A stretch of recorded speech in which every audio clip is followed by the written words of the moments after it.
Greetings, I'm Mahima Gaur from Government College, SPC Government College Ajmer, and the topic that I'll be dealing with today, it's an extension of syllable, the syllable that I did in the class yesterday. And now the subtitle of this topic is the composition of the syllable, including both the vowel and the consonant. Now, as it was discussed in the class earlier or yesterday, in fact, we can say the syllable is consists of one or more speech sounds. It's the smallest unit of a sound, but higher than the phoneme. Now, the elements which syllables are made of are two classes. They fall into two categories: the vowels and the consonants. If a syllable consists of just one sound, it will usually be a vowel.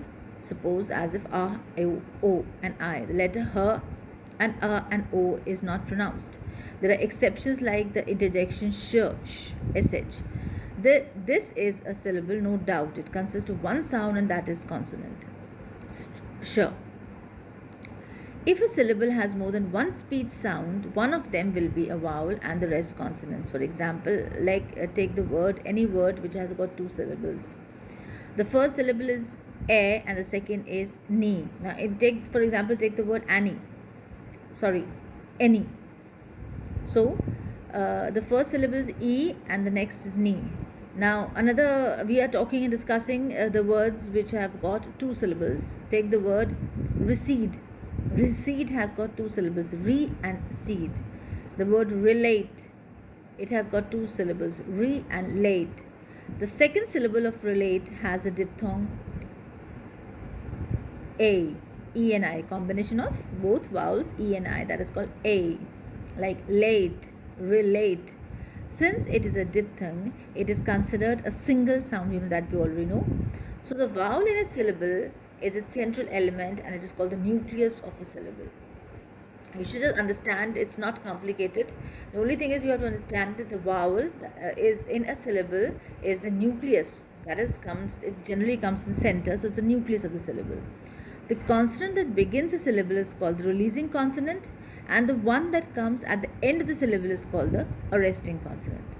So, the nucleus is the central obligatory element of a syllable, and the releasing and arresting consonants are optional or marginal.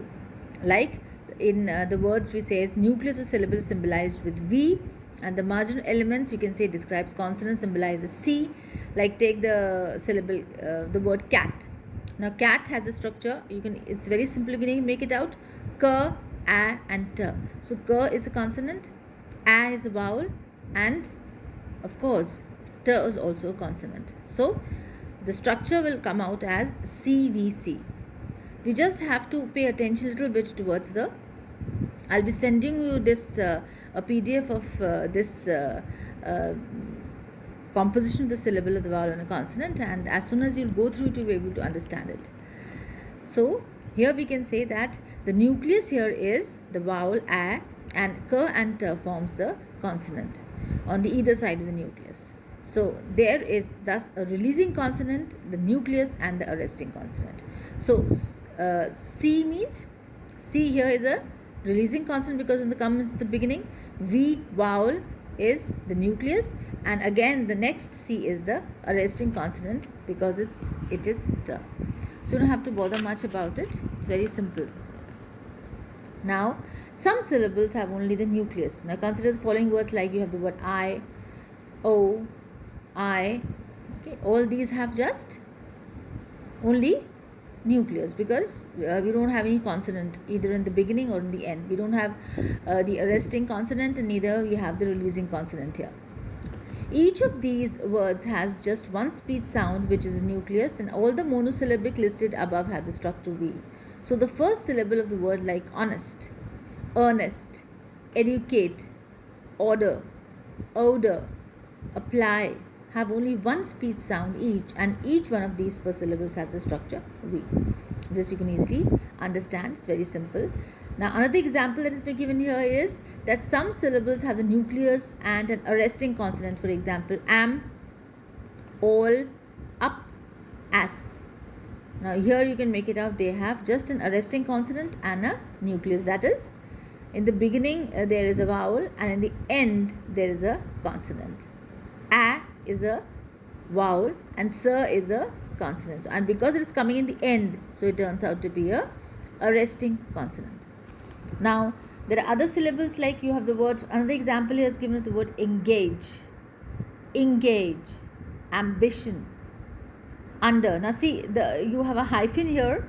First of all these words are transcribed. Okay. Secondly, the stress is being marked, and also the syllable is being indicated. So all three things you are finding in these words. Under has two syllables. It is transcribed how under has to be written in phonetics, and secondly, it's also been divided into syllables. Amber, how amber is being written. Now here the nucleus and the following are resting consonants, and these syllables can be said to have the structure VC, that is the vowel and the resting consonant. Now certain syllables have releasing consonant nucleus but no arresting consonant. For example, you have be, she, so, go. So they don't have any arresting consonant because they're not ending with any consonant. They begin with a consonant and they end with a vowel. So there is no arresting consonant, only releasing consonant. So these are the words, these are the examples. I'm just giving you so you can understand that the structure is very simple. CVC, you can understand.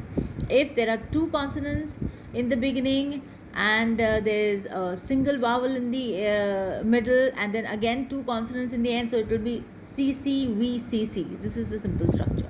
C stands for consonant and V stands for vowel. That is very simple and easy to understand.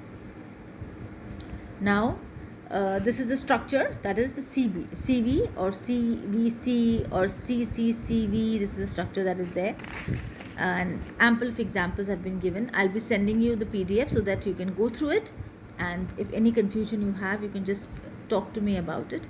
But nothing much in this. The only thing that a syllable has to be understood in the way that it is not the minimal unit of a sound, but it's the smallest unit of a sound, and it has got a structure which is called the consonant and vowel and consonant structure. That has just have to be kept in mind. That's all.